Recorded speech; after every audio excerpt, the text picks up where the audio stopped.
Say, what's cracking, YouTube?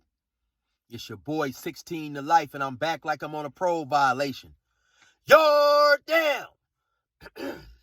Now, for those of y'all that's new to my page, 1994, I got arrested. I was eventually sentenced to 16 years plus life, and I served 24 years straight in the California prison system. During those times, I accumulated some good stories and some good insight on things related to prison, and I'm going to share a little bit with y'all today. In the event you like this video, be sure to hit the like button, leave a comment, and subscribe to my channel if you haven't done that yet. Also, be sure to hit that notification bell. That way, anytime I drop a story, you will be notified ASAP, and you can hop on it whenever you're ready. Most definitely also be sure to tune in to me and Banky Pound. We going live at 2 o'clock Pacific time. Me and Banky Pound. So this week, we going to be on Banky Pound's channel. So what you will have to do, you will have to go to his channel. You will have to tune in to the live. That's 2 o'clock Pacific time. So yeah, check us out, man. With that being said, let's hop right up into this video right here. From time to time, individuals will leave comments in the comment section, and they're asking me about what's it like in prison. You know, what are the things that we have to do day in and day out or whatever like that. So I'm going to break that down for y'all today. So normally, and it all varies a little bit, but for the most part, depending on what institution that you're at, breakfast is served between 6 o'clock. But probably about 6:30 and 7 a.m. in the morning. Now, breakfast is not mandatory, but most individuals, especially back then when I came to prison in 1996, and I went, and things differ also from the institution that you at as when it pertains to the level of security that you own. They have a level 1, which is extremely minimum security. Then they have level 2, which is medium security. They have level 3, which is high security. And then they have level 4, which is maximum security. You know, and so especially at the maximum security, the level 4s and level 3s, most individuals were up probably about 4:30, 5 o'clock in the morning sometimes, already dressed. They'd have their mattress rolled. They'd be sitting on their mattress with their boots laced. A lot of them would have their, their weapon on them, whether it's in their pocket, whether it's in their waistband, wherever they kept it. And the reason for that was because sometimes, the seals would accidentally pop the cells, and you wouldn't want, your enemy or somebody to run up in there and catch you slipping, or sleeping. Prison back then was a very, very serious place, and so a lot of stuff going on, and you definitely had to be prepared and be on your toes. And for me, coming in the first time that I was going to prison, all this stuff was really an eye opener for me, and it made me realize what serious of a situation I had got myself into, And so, like I said, they were released for breakfast at 6:30, 7 o'clock, somewhere around there. They'd feed all the buildings, Sometimes it would probably be about maybe 4 or 5 buildings on the yard, depending on what prison that you was at. Each building may have had anywhere between 200 people on it. So, that's maybe 800 to 1,000 people on the yard. So in the event a race riot break out, you may have anywhere from, 600 to 700 people participating. So things like that, of course, could get extremely hectic and scary too. But anyway, so after we would come back for breakfast, they would start around 8 o'clock releasing individuals to go to work. And it all depends on what job they assigned you to. Sometimes you really had no say in the job that you got assigned. Sometimes you could wiggle around, and say, hey, man, I want to move from this job to that job. Or you may know a particular officer who works somewhere, and he may need someone to work where he's at, and he can pull you in like that too. But some of the jobs that they had, you could work in the kitchen. You could work on the yard crew doing maintenance. You could work as a clerk in the program office, a clerk maybe in one of the the school classes. Some prisons also had trades. Some of them had electronic trades, computer mechanic, graphic design, dry cleaning, milling cabinet, carpentry. It just all depended on where you was at, welding or whatever. I was one of them individuals where I didn't want to work. I didn't want to work. Some of the jobs probably pay anywhere between 8 cents and maybe 20 cents an hour, depending on where you were at. The trades, of course, and the trades and going to school, they didn't have no pay number. Sometimes it just all depends. But for the most part, if you wanted to go in there and try to better yourself and learn a trade, you definitely could do that. Like I say, by me having life and thinking that I wasn't never coming home, I didn't want to be around just working and stuff, doing nothing, for 8 cents an hour. So I would always try to get the easy job, maybe be on the yard crew or maybe be a porter in the building where I could clean up 30 minutes, go outside and be on the basketball court all day. Now I do wish I had took some trades because they had some good trades in there that, they was offering individuals who was focused on trying to better themselves. A lot of times though, you had individuals who like to go to work because being at work kept you off the yard. The yard is where the majority of drama jumped off, and so if you happen to be at work, of course, when a riot or jumped off or maybe a fight, a melee, something involving your homeboys, then of course you couldn't be in it. You was at work doing your job, The bad thing about that is sometimes depending on the incident, there was always a second wave. Depending on like a riot, like a racial riot. So sometimes, you had individuals who would rather get caught up in that first wave because the second wave was going to be much worse because people were playing, getting their knives together, revenge and stuff like that. So, also depending on some institutions, they did have what was called PIA, which was prison industries. You might make state boots, state t-shirts, pants, stuff like that, and those did pay, those paid pretty good.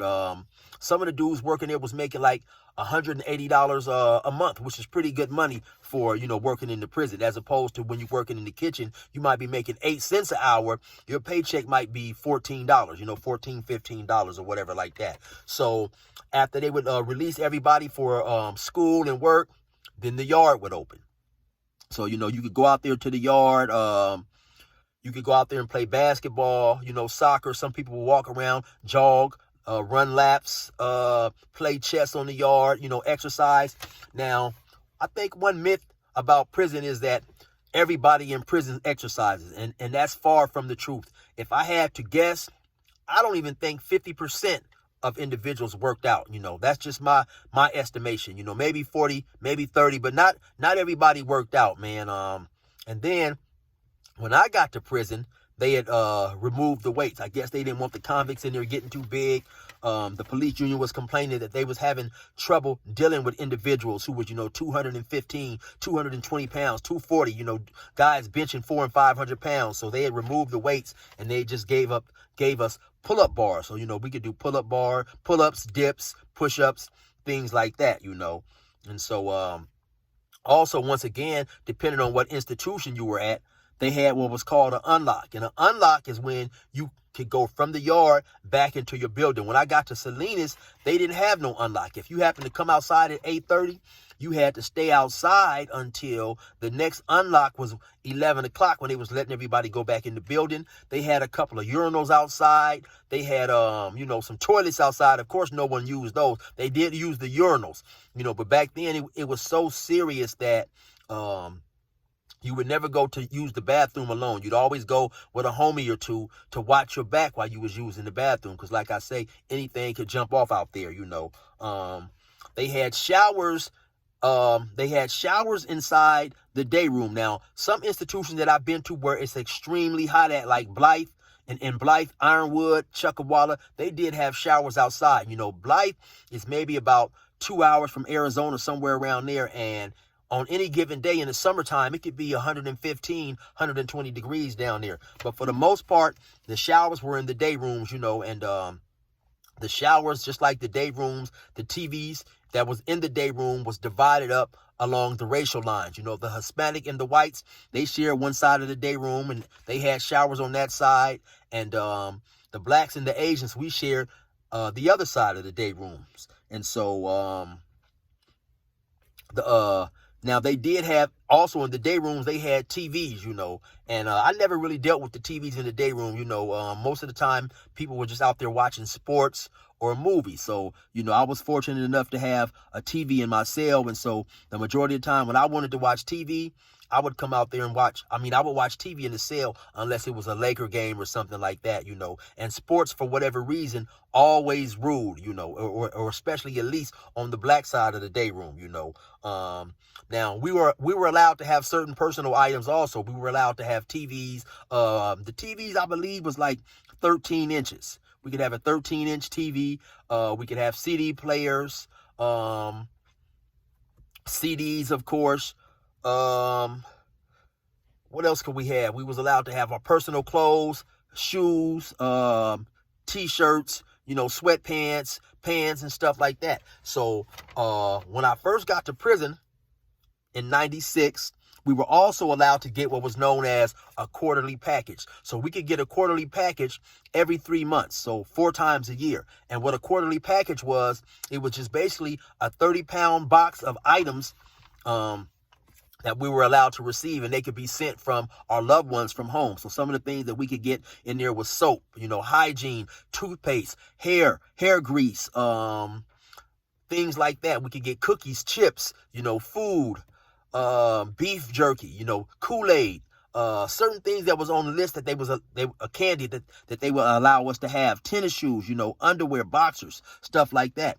And so we were allowed to get those quarterly packages. I believe they stopped letting us get them probably around 2003, I believe, somewhere around there. At that point in time, they started making us order these quarterly packages from selected vendors that they had. So now we would order the package and everything would be sent from a vendor. And I believe the reason they started doing that, because they would always catch individuals trying to get, drugs in, weed, paraphernalia, just certain type of things that was sent in the package that was hid. Maybe it might be hid in the grease. They had some dudes who had can sealers at their house or whatever. And they, opened up a can of maybe roast beef, put weed in there or whatever. And so after a while, like I say, they stopped, trying to stop the influx of paraphernalia that was coming into the prison, started making us order out the package. But even though we were allowed to get quarterly packages, we also was allowed to go once a month to the canteen that they ran out the prison. So that was another way that we could get food and stuff like that. Now, when they would let us out, depending on what institution that you was at, like I said, they would let us out in the morning. On the level 3s, their unlocks was every hour on the hour. So if they let us out at 8 o'clock in the morning, at 9:15, we could go in for like 10 minutes. They would open the doors. We could get the things that we wanted. If we wanted to go back outside, or we could hang in the day room or whatever, or stay in the cell, stuff like that. Then count time was around noon, especially for the individuals who had a lot of time and who, like myself, initially I was close A. And so what that meant is I had to be counted more times than everybody else. They had close A, they had close B, they had medium A. Now, when you close A or you close B, you had to lock back up like around 12 o'clock. And they would come around and they would count everybody and stuff. Then they let us out maybe about an hour later. We had to lock up around 11. And then the closed A's had to be counted at 6 o'clock, and the closed B's at 8 o'clock, stuff like that. So it's just you had to be counted more than the medium A's. The medium A's only had to be counted like once a day or something like that. But then after we'd be counted, yard would open up again around 12:15. We could go back outside, exercise, play basketball, go to the law library, whatever. They also had different work shifts for individuals. Some individuals might work in the kitchen from like 4 in the morning to like maybe 10 o'clock. Then you may have some other individuals who worked in the kitchen maybe from like 2 o'clock to 7 o'clock. So they had different hours, different shifts of different type of jobs. It all just depended on what type of job that you was at. It all depended on your work hours. They had individuals who clean, who had janitor type positions and clean certain parts of the prison or whatever. So it just all depended on, the job that you had, man. And so, the bad thing about prison, I think, eventually was just the monotony of doing the same thing over and over and over and over. When I first hit prison, by me being young, by me having a gang mentality, and also just basically understanding and accepting that I put myself in that position. To be honest, I really wasn't bothered too much by prison because I didn't dwell on it. It just all depended on an individual's personality. You had other individuals, they stress on it all the time. They be stressing and stuff. So luckily, I believe I was just blessed with a type of personality that made it easier for me to handle prison. But after a while, after doing, 10, 15 years, then I definitely got tired of doing the same old thing every day. When I first got to prison, you may hear that, hey, man, these dudes is getting ready to beat up one of their homeboys or something like that. So, yeah, okay, I'm outside. I want to see it. I want to see the fight. I want to see the riots, all that type of stuff, because that was basically entertainment. But after a while, now, 10, 15 years later, you get tired of that stuff because after a fight, after somebody gets stabbed, after a riot, you might be outside laying on the ground literally for 2-3 hours, maybe even longer than that. Somebody gets stabbed or something real bad at 3 o'clock, you might be outside till like 10 o'clock at night.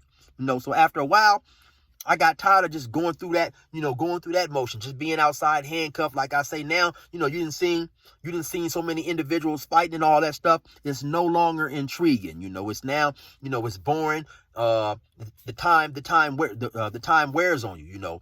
When I first got to prison too, in Salinas Valley, we only had about, I would say maybe 6 TV stations. So it was just basically regular cable. And so it wasn't much to watch on TV. We missed a lot of sports games, especially during the playoffs and stuff like that. Then later on, I was at some institutions who may have had 30 or 40 TV stations. So it just all depended on what institution you happen to be lucky at or be unlucky to wind up at too. Now, like I said, they also had the library. The library and the law library was all in one place, and I spent a lot of my time also at the library, checking out books and stuff, reading. You had a lot of individuals coming over there, going to the law library as well, researching their case, filing appeals, doing things like that.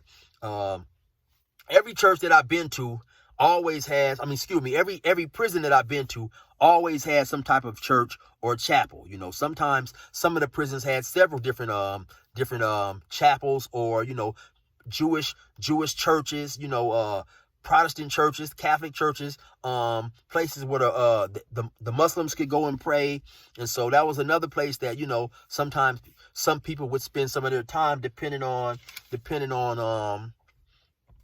who they were or whatever.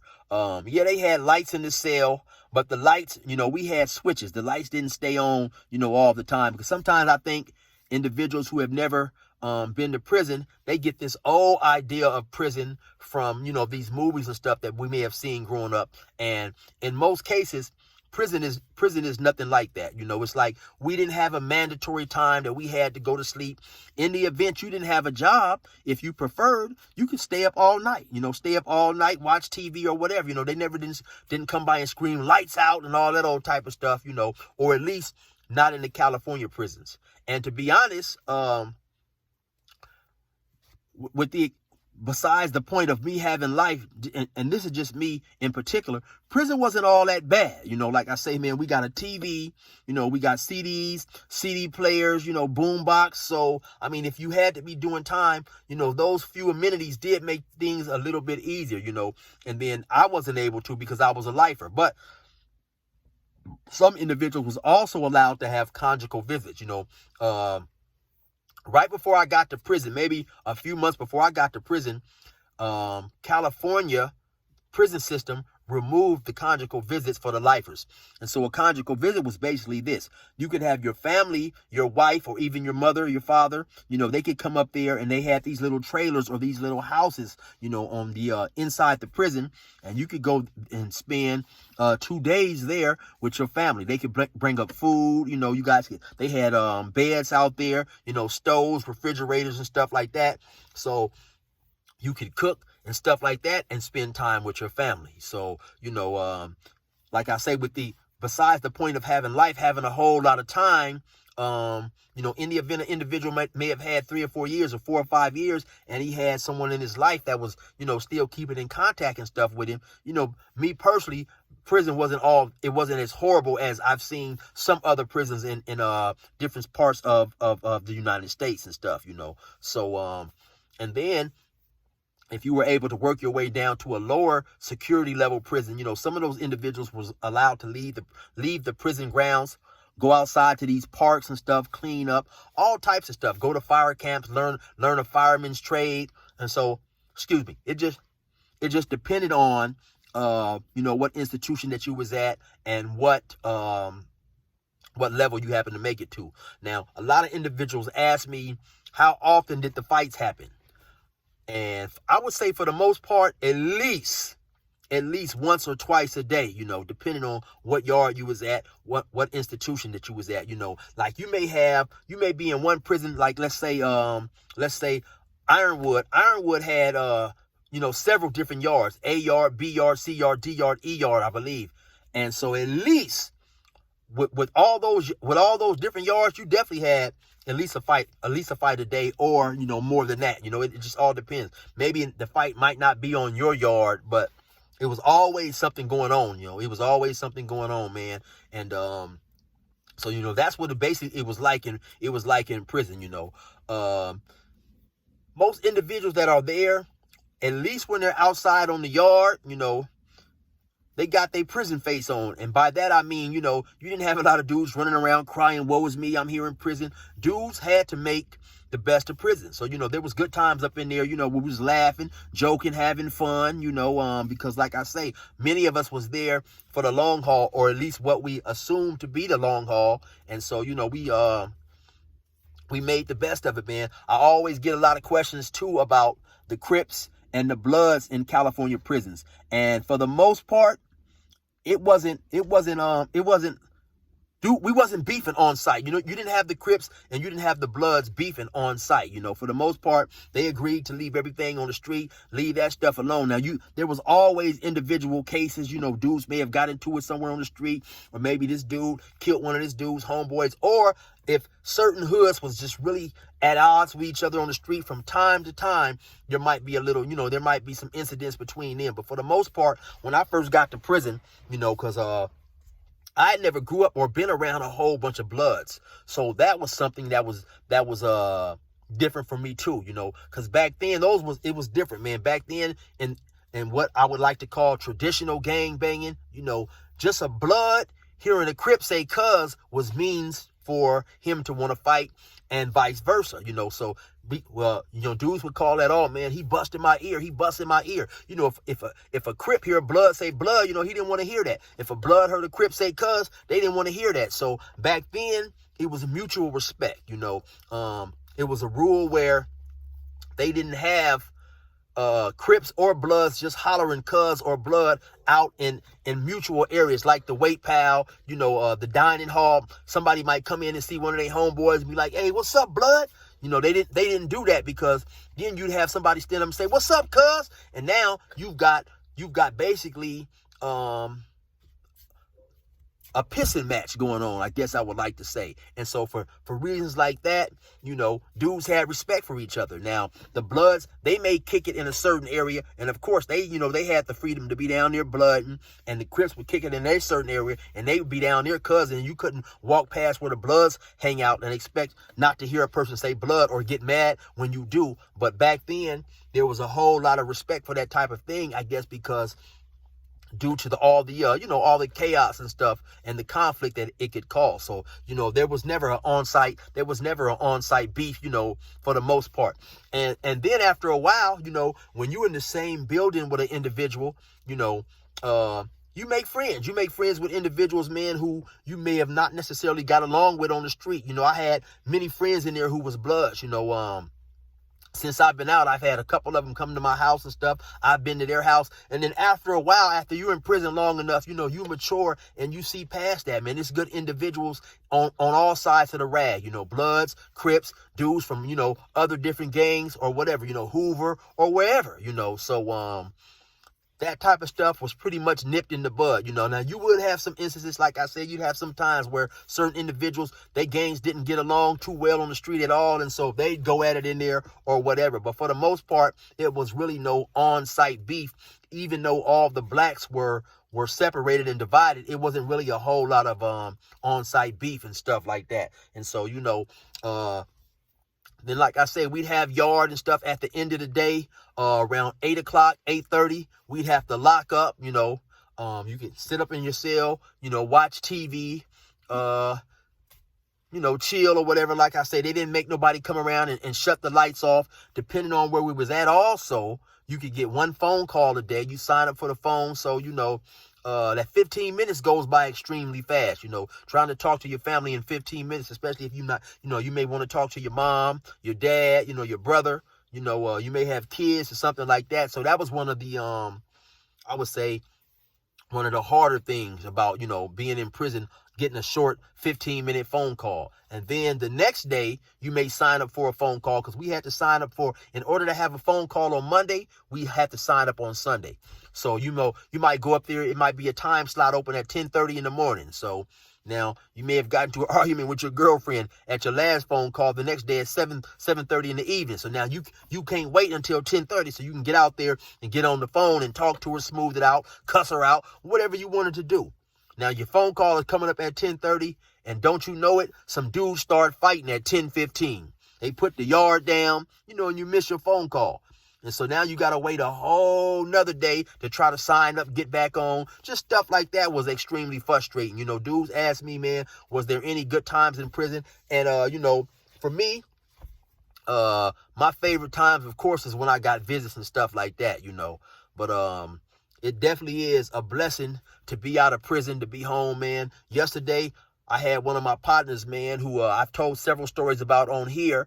You know, he gave me a call, man, and he has life without parole, which I didn't know that. I thought he had only got like 25 to life. Maybe 5 or 6 months ago, somebody saw one of my stories, one of his homeboys, and they DM'd me, and we was talking about him and stuff, and they actually put me in contact with the brother. I don't want to say his name because he calling on the cell phone or whatever, but you know, he had life without parole, man. And he still got it to this day. And so we was locked. We first initially met each other in 1994. And it was extremely hard for me just to talk to him, man. And, you know, I didn't want to share too much joy about being free, even though he was upbeat, still laughing and giggling, you know, still the normal clown that he was when I met him, you know, but I didn't want to just, you know, and he was asking me and this and that. So, you know, of course I wanted to share my joy with him, but not too much, because me just knowing that, man, you know, this dude he's in there doing the same thing day in and day out. And I know after a while, stuff like that definitely have to get old, you know, definitely have to get old being in there. And the hardest part about having a life sentence to me was not necessarily knowing when or if ever I was coming home. So by him having life without parole, I can only imagine what he must be going through, you know. And so, yeah, it was nice to talk to him, but it was also sad, man, just knowing that he's been in there all, you know, so long. And when I met him, he probably was about 19 years old, you know. So anyway, that's what a day in prison is like, man. It's a sad situation sometimes, but like I say, you know, we put ourselves in prison sometimes through our actions and stuff, but it's just a blessing to be free. Anyway, you already know what it is. It's your boy 16 to life. Resume normal program.